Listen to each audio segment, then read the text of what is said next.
What's up, everybody? This is Dominic D'Angelo of adfreeshows.com, SEScoops.com, and OneTrueSportTV.com. And yes, it's me, just me for now. Robert is scheduled to appear here. He'll be here shortly. He is a lawman, so he's got some things to do a little bit, but he will be popping in as soon as he can.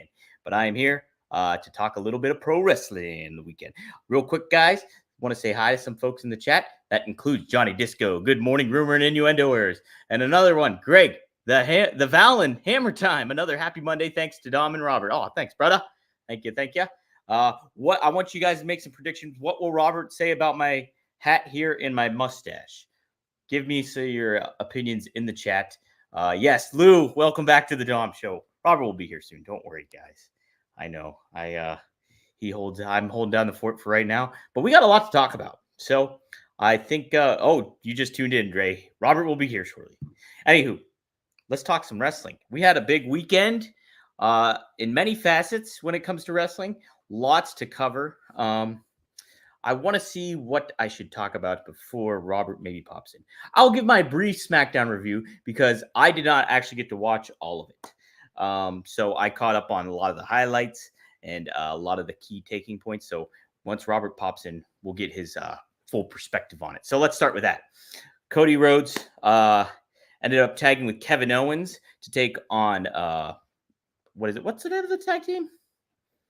Something Down Under. Theory Down Under? No. A-Town Down Under? Is that right? A-Town Down Under. Oh my God, I'm horrible. Anywho, tag match, a lot of fun. I really enjoyed what I saw from this match. The hot tag tease with Kevin Owens and stuff. Listen, those two guys are over together. I like Cody Rhodes pairing up with these other baby faces and stuff like that. It really harkens back to baby faces having friends. It seems like a weird thing to say because they should always have friends. But now it's like we were so used to baby faces not having friends in WWE because of Vince McMahon and all that stuff. It just seems so stupid and counterproductive. But now we do have that, and it's cool that there's like these odd misfit allies with one another, and they're working together to get go up against something like the Bloodline. Here, hey, we got Robert. Hey, what's up? Oh, you're looking good. That's like you're crystal clear. It's like I very always vibrant. Crystal clear. This is great. Yes. Now I feel like I'm like you're starting the show negging me, which is fair. It's fair. I was 2 minutes late, 3 minutes late. Happy to be here, everybody. I'm not sure what Dom talked about. Breaking news: I will not be Kamala Harris's VP pick. You won't? No, she heard my take on Hulk Hogan, and she was very upset. Turns out, huge Hulkamaniac. Wow, really? Who knew? Man. Big surprise, but happy to be here. A lot of stuff to talk about, and I'm 3 minutes late. I didn't mean to cut you off. I don't know what you were at. The master thespian. That's Dominic it. Angelo.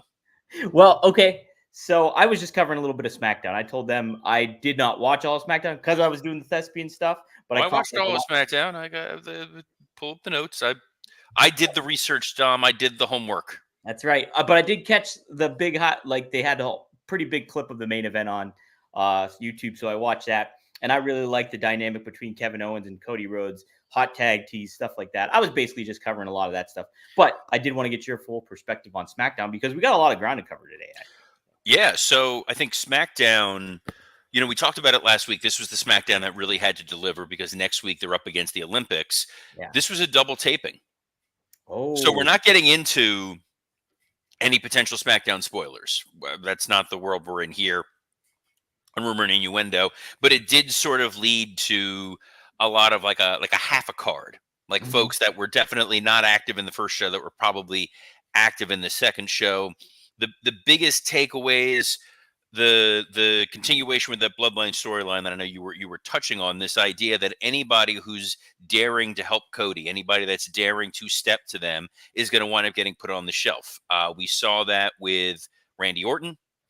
We've now seen that with Kevin Owens. Maybe they'll go after that boxer who interfered. Rough weekend for some boxers out there. I don't know if you caught some of the boxing, but hell of a knockout. It was on it was the Jake Paul fight. I didn't see one of his protege in the undercard got knocked out in such a way that dude may still be asleep. Oh my God. Yeah, so that was pretty special. Elsewhere on SmackDown, there wasn't a lot of stuff announced going into it. We kind of predicted almost everything that was going to happen. The only difference was it was Mishin in there instead of Naomi. Yeah, That was the kind of prediction I had. But LA Knight and Logan Paul kind of ate LA Knight's lunch, dude. absolutely. That was something I was gonna say. It was almost, and I love Karrion Kross. Like, let me say that. But like, you think about what people say about the promo between Adam Cole and Karrion Kross on NXT. Kind of felt like that, right? Like, I mean, this was, you're a dude out there pretending to be The Rock, doing the bodybuilder gimmick, but all you have is maybe winning the U.S. title when I'm the biggest star on the planet and really rich. But so it was fun to watch. Yeah, just because of my love of LA Knight. We all know how much I just love that dude. You got the sunglasses. I know you do. He's a hard worker. He's a good guy. He's not the way that he sees himself as, and that's okay. Sometimes guys overvalue and undervalue themselves. I remember back in my day, like Vince gave one of the brass ring speeches. He's done it multiple times. This is a pre-Punk grab that brass ring speech. On air brass ring speech? No, in the back. Okay. In the back, goddamn, get the roster together. We're talking. And he'd give that speech. And the problem is the guys we needed to understand go grab the brass ring were not the guys going for the brass ring. It's the guys where it's like, look, I love you, Nunzio. You're not going to be world champ, dude. I get that you're ready to step up and do it, little Guido, but you weren't necessarily the target audience for that. LA Knight's a guy who complements a lot of pieces on the show perfectly, but he has not really shown himself to be the guy, in my opinion. Yeah, I think, tuning into his promos, like, you hear a lot about him. The crowd's still into him, very much so. But the aspect, I just keep hearing, it's just like, okay, you're picking here from The Rock and Stone Cold, shoving something up somebody's, doing all this stuff. It's all still there. There's no more to it. So he was validating Logan Paul's point and all this stuff. A little bit. Logan Paul feels, it's weird. He doesn't feel different anymore. He feels like a WWE superstar. Absolutely, he does. It's like that guy comes out there. I'm not thinking like, okay, this is Logan Paul, celebrity who's entering into the wrestling world. Like I felt that way like when Gronk would show up. You're like, oh, it's Gronk and it's kind of fun. Yeah. But like Logan Paul is so enmeshed in WWE programming as a character that you just kind of think of him as a guy, and that's okay. I don't think that you're getting a lot of new eyeballs with him as a marquee attraction. His audience is aware of the WWE. They either love it or they're just like, we got to endure it. But as a performer, as a talent, as a guy who gets it, he's just really good. He is. And like the ironic thing about it is he's running down LA Knight for sounding like The Rock and all that stuff. Here, you could kind of see him go up, like be a perfect compliment to somebody like The Rock disparaging him or a Stone Cold disparaging Logan Paul. Like, he's that good. He feels like he's his own man, his own identity and own persona. Whereas LA Knight is still in this kind of like, hey, I'm kind of being like somebody else here. Yeah. Logan Paul is perfectly built for a Steve Austin segment.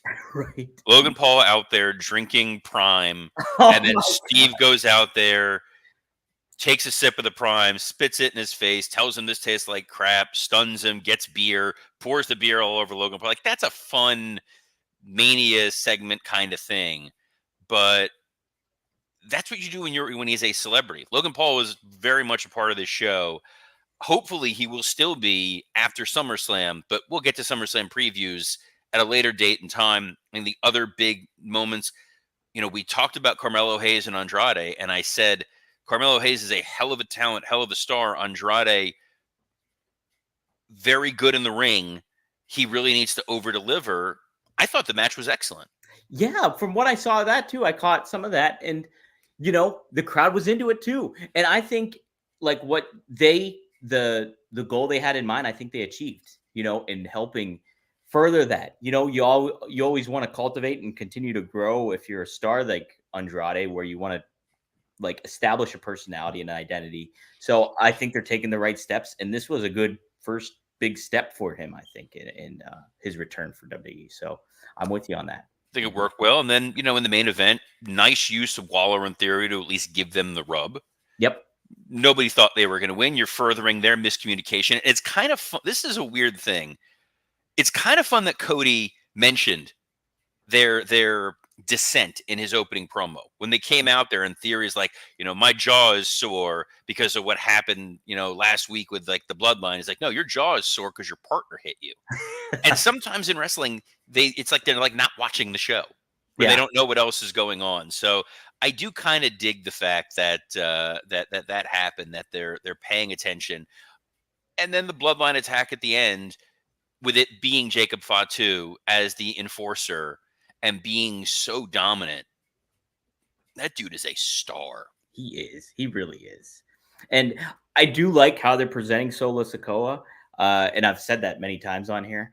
I do think the backstage promo that he cut, I think something he kind of needs to be aware of a little bit more is getting a little bit more oomph behind it. You know what I mean? Where it's like, I understand he's kind of playing it undertone and it's kind of embracing that, but I think he needs to get a little bit more like pizzazz behind it in certain ways, just to reach the next level of that thing and fit the role even more. I think a little bit. That's pizzazz. One week of theater, and all of a sudden you're. I'm very ham-fisted. Let's not do that again. But that was SmackDown. A solid show. It's like I saw people saying like it was kind of a forgettable show. To some degree, it was, but it was a good kind of forgettable. You could watch it. It was an enjoyable 2 hours of TV. You did advance your storylines forward. Yes, it's lather, rinse, and repeat with what we're doing with the bloodline, but you need that. You need to make Cody isolated. There's a comment right here from Tony Gong that says, this week on SmackDown, Tonga Loa will kick Cody's dog. Yeah. Dude, Tonga Loa will not fare well against Pharaoh. No, not at all. That is a tough dog. Do you think they're going to do a little eye gimmick with him because Kevin Owens raked his eye really bad? They made a note of that, too. It didn't register. I don't know that you necessarily want to make Tonga Loa. That's a Haku move right there. He did do the Haku move. I don't know if you necessarily want to make Tonga Loa a pirate. Arr. Yes, I don't want to be. I don't want her to be a pirate. But that'd be a bizarre gimmick on a weekend where we saw the debut of a bizarre gimmick. That's right. Oh man, Robert, you've been anticipating this for weeks on end. Hologram has debuted on AEW Collision and looking stellar. Just stellar from a persona look and in the ring.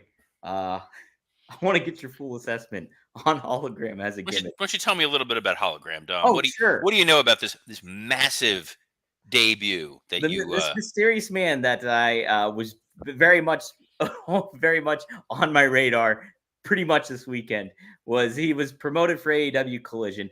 I did see little clips of somebody jumping through a portal throughout this past week or whatever. Here's this Hologram character. Apparently, this is Aramis from AAA. He also wrestled in MLW before, so I am aware of his work. But he went up against Gringo Loco, who's also very good, Chicago-based. The match was neat, really athletic, really well done.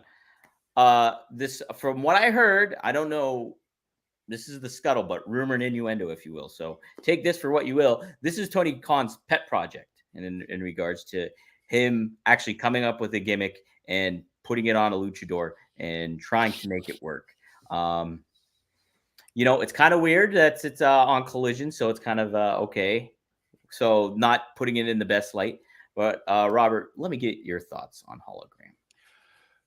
Look, kudos to Tony Khan for creating a luchador. This is what you do when you don't have any luchadors on your roster. Like they don't have Penta or Phoenix or Gravity or Fuego del Sol or they had Samurai del Sol at one point, or an existing relationship with CMLL where you're bringing in Atlantis and Atlantis Jr. and that guy that faced MJF at Forbidden Door. Yeah. Yeah. Or Mystico. Yeah. Or did you mention Commander at all? Or Commander. I kept trying to think of Commander because I know How how much about Mike hates Commander. Vikingo too. Did you mention him? Vikingo, yes. Look, I'm all for a lot of what they did with Hologram. Creating your own IP, creating a character that the audience can sink their teeth into, merchandise the hell out of him, a luchador that the crowd can get behind, that kids can get behind, a cool presentation. Gringo Loco is a dude that I am over the moon over. Worked with him years ago in MLW. Great guy, tremendous talent. The pieces that I saw, what they did in the ring, look good. Maybe we're going to build on it. But you already have some of the best luchadors on the planet under your umbrella. I think Rey Fenix is a guy who should have been positioned as the next Rey Mysterio. Phoenix is that good of a performer. And if he tells you he doesn't speak English, he's just working you. I think Penta was really, really fantastic. I know whether Penta's staying or not has been up for some debate, but I think Penta is another remarkable talent. The fact that you bring in Mystico, when I think back to the Sin Cara vibes that I get here when they work so hard to build him with the trampoline and the lights and the masks and all the other nonsense, and then he kind of stumbled both literally and metaphorically. Not great. I hope on the WWE side, like Dragon Lee gets that opportunity. I know he was shining and then was on the shelf, and now that he'll be back, we'll see where we go from there. Tony's taken a big swing. He's trying to deliver, and I'm not quite sure if it's going to ultimately satisfy. But guys, if you're looking to take a big swing and you're looking to satisfy, can we talk to you about our friends at Blue Chew? This episode is sponsored by Blue Chew. If you want to be as hard as the summer day is long, then get yourself a Blue Chew and bring the summer heat. Blue Chew is a unique online service that delivers the same active ingredients as Viagra, Cialis, and Levitra, but at a fraction of the cost and in chewable form. The process is simple. Sign up at BlueChew.com, consult with one of their licensed medical providers, and once you're approved, you'll receive your prescription within days. Blue Chew tablets are made in the USA and prepared and shipped direct to your door. The best part, it's all done online. That means no visits to the doctor's office, no awkward conversations, and no waiting in line at the pharmacy. You can take them anytime, day or night, so you can plan ahead or be ready whenever an opportunity arises. Guys, when it's time for your collision with your lady and you want that dynamite to erupt and you want to unleash the dark evolution, Blue Chew wants to help you have better sex. Discover your options at BlueChew.com. And we've got a special deal for our listeners. Try Blue Chew free when you use our promo code RUMOR at checkout. Just pay $5 shipping. That's BlueChew.com, promo code RUMOR to receive your first month free. Visit BlueChew.com for more details and important safety information. And we thank Blue Chew for sponsoring this episode of Rumor and Innuendo. And I would be remiss, because I see the comment here from Greg the Valen Hammer Time. No snarky comments on Dom's hat or facial hair. Color me slightly surprised. We've talked about the facial hair. It's available in the archives there, Greg. You can go back and listen to the audio. Well, I did. I set it up because I was like, what will Robert say about my hat and facial hair combo? I can't see what the hat is. It's Charlie Crockett, country singer, $10 okay. hat. Look, when someone sees a red hat to begin with, they're automatically I know. When I bought it. Maybe not the time to wear a red hat, Dom. When I bought it, after the fact, I was like, wait a second. People are going to kind of think a little something different. Look, yes, and that guy he's talking about, obviously, Donald Trump, headliner from WrestleMania 23 in the Battle of the Billionaires, in which Vince McMahon picked Umaga. And who was Donald Trump's pick? As I try to get this show back on track. Yes, it was Bobby Lashley, Robert, and almighty Bobby Lashley. And he is supposedly, maybe leaving WWE. Conflicting reports, Fightful and PWN, which is a Twitter account, I guess that's credible enough. That That's the standard we've established now. I know, right? It's credible enough. That he is no longer listed on the internal roster behind the scenes. However, Mike Johnson of PW Insider says that he still is listed internally on the SmackDown roster. Same goes for MVP, who is also listed. The same conflicting reports kind of thing. But focusing on Lashley here, there's no confirmation as when his contract actually ends. And then on top of it, too, the thought process behind the scenes, reportedly from all these outlets, is that the expectation is that they will be leaving WWE, and Bobby Lashley still considers himself valuable and will continue to wrestle apparently as well. Do you think this is a big loss here for WWE right now? And do you think this will be a valuable addition to something like potentially AEW if Bobby Lashley were to go there? So I was there the day we debuted Bobby Lashley. Oh, okay. It's in the Working Stiff archives talking about working with Bobby. That first little feud he did with Simon Dean. He is an impressive specimen when you just see him, before you watch him wrestle, before you hear him speak, before you get anything. You just look at that dude and he passes the airport test. Yes. He has gotten better over the years. He has learned how to become a more complete performer. But I think that with him, you kind of have the same problem with Sheamus, where there is a ceiling for Bobby Lashley and there is a ceiling for a guy like Sheamus. I think if Lashley is on SmackDown, he is not your world champion. He is not the guy who's going to unseat Cody Rhodes. He is not the guy who's going to unseat Roman Reigns. He is a guy that can absolutely be an upper mid-carder. He can be a name. He can be a guy that can main event an episode of SmackDown. If you moved him over to Raw, we saw what he did with Drew McIntyre at WrestleMania. We saw how they were able to repackage him in the Hurt Business. I liked the Hurt Business. Oh, yeah. I'm a big MVP fan. I've known MVP for a very long time. I consider him a friend. I think he is really great and has a lot to contribute.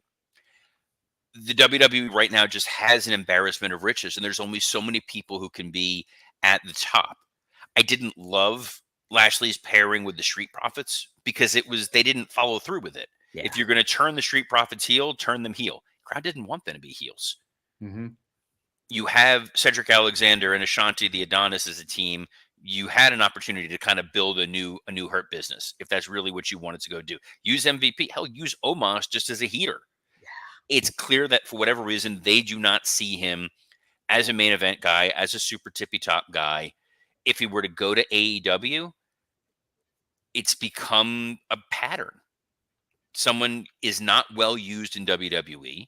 They go to AEW, and 9 times out of 10, they continue to not be really well used. And what message are you sending to your AEW locker room? The guys that are there busting their ass day in and day out, that you can be replaced at any time by an Adam Copeland, by a Christian, a Claudio. They brought in obviously Rusev and Malachi Black and all that, but it's challenging. And we saw with Copeland, he had a nice little run and then he got hurt. Lashley has been hit and miss of late because he has been injured several times, and you worry about the long-term viability and sustainability there. If I were to use Lashley anywhere, quite frankly, I would see him back in TNA. I would say, you have this open door, this trade. Maybe you keep the relationship with him with WWE. If you find an opportunity to utilize Lashley, he definitely has value, and he's someone you can heat up as necessary. But if he was in TNA, with the populace that they have right now, I think he could do wonders for them. How about New Japan? I don't see that really necessarily working in New Japan long term. I think that's a very physical style that really wouldn't mesh great with him. He needs a few explosive moves, a few power moves, but are you going to be able to get consistent 25, 30, 40-minute matches out of him? Not really. Yeah. Maybe as a one-off attraction or one or two attraction, like how they used Brock Lesnar in the past, how they've used certain big men. But also, I don't know that he wants to go over to Japan, right, and be away from his family. I think in his mind, he thinks he can be a big star here in the U.S. And why not? You never know. And he's just not content with his current role. So it'll be interesting to see where he lands. But I think if he does land in AEW, he may wind up getting lost in the shuffle. And if he doesn't get lost in the shuffle, you're knocking down somebody like a young guy like a Swerve or an Osprey or an MJF or a Chris Jericho. Yeah. I knew it. You weren't going to pay attention. I You were didn't. just I going to didn't. say yes. You'd be like, yeah, no, I agree. And then, yeah. Then it hit me. I will say I'm also a big fan of MVP. I interviewed him once, and I made my whole 3-minute time length that I had to talk with him about Steely Dan the whole time. So. Oh yeah, he's a huge Steely Dan mark. Yeah. Oh yeah. Me too. Yeah, so I was like, I have to use all this time. We took like a 3.5 hour car ride from Orlando down here, and I heard a lot about how much he loves Steely Dan, and I'm like, that's awesome. I'm not messing up my algorithm on Spotify for it. But actually, what we were listening to was God's Hate, which is a metal band that Brody King is in. Oh really? Oh okay. Yes. Okay. But it's Brody's band. What was even better was I forgot that was what I had listened to. And then when I put my daughter in the car the next day and Spotify turned on and there's just loud, angry screaming. She was not a huge fan. Not a fan of that one. But you know who I am a fan of? Who? The one time Dolph Ziggler. Oh yeah. Another friend of mine from the past. And I think he had pretty eventful weekend. He had a very eventful weekend. Yeah. It was my headline thing on this show today. He became your TNA World Heavyweight Champion at TNA Slammiversary. Lots of thought that it was possibly going to be Joe Hendry, considering the momentum he's had on NXT and in TNA. But we get Nic Nemeth, and I really don't. Nemeth, thank you. I'm so used to Jets fan Joe Namath. That's my Joe Willie Namath. Joe Willie. Like it. But I think it's still a very, very good move on TNA, and I'm very happy for Nick. I think it's well deserved, and he's such a good positive energy when it comes to pro wrestling, and I think he'll exude that as your TNA champion. What do you think of this move by TNA? So, just to kind of clarify for those folks who may not have tuned in to the TNA pay-per-view, but Nemeth won a 6-way match. He beat Moose, Josh Alexander, Steve Macklin, Frankie Kazarian, and Joe Hendry. Yes. Moose was the champion. Moose is a guy that they always kind of go back to as a default. He has been a steady rock for them, which is great. Josh Alexander, obviously former TNA world champion. He's incredible. Steve Macklin, a dude I have seen locally here, the Boca Raton Championship Wrestling. Very, very talented guy as well. Kazarian, always going to be someone who's going to deliver in the ring. And then Joe Hendry. I think they could not put the title on Joe Hendry because of the existing, whatever this relationship is with NXT. Mm-hmm. So put it with Nic Nemeth. And it's just they have assembled a sneakily great roster. Yeah. I mean, looking at some of the other folks on here, Speedball Mike Bailey, who's fantastic. Mustafa Ali. I'm a big PCO guy. PCO, known him for years, think he's remarkable. AJ Francis. AJ Francis is very good at getting people to react. Yes, he is. You are not indifferent to AJ Francis, and I think that's a great thing.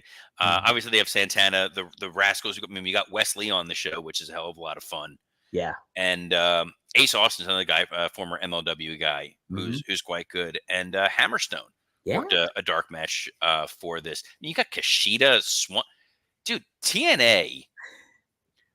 It's kind of insane. This is the beauty of wrestling right now. Like, you've got this roster in TNA. You just had the former Jinder Mahal pop up in GCW. The talent figures it out and they make themselves big stars and they make these opportunities for themselves. So much so that we don't even have time to talk about what's on Raw tonight. But it looks like this another kid that makes a name for himself, CM Punk, going to be back on Raw tonight. So we'll have a lot to talk about tomorrow on Rumor and Innuendo, which you can catch every Monday through Friday at noon Eastern on a slightly smaller plethora of platforms. Still plethora of platforms on the WWE Creative_ish X account, the SE Scoops. Hey, my chair swivels. The SE Scoops X account, and on YouTube on Rumor and Innuendo, Working Stiff, and occasionally ad-free shows when it's not Monday, when it's not that damn Jeff Jarrett or his dastardly producer, the lesser D'Angelo, but Dominic D'Angelo. You produce a number of shows, I do. including some folks who just picked up some hardware over the weekend. That's right. Yes, Straight Talk with the Boss, Magnum TA, Greg Gagne. Every Wednesday we drop now. But Greg Gagne got inducted into the National Wrestling Hall of Fame here up in Waterloo, Iowa.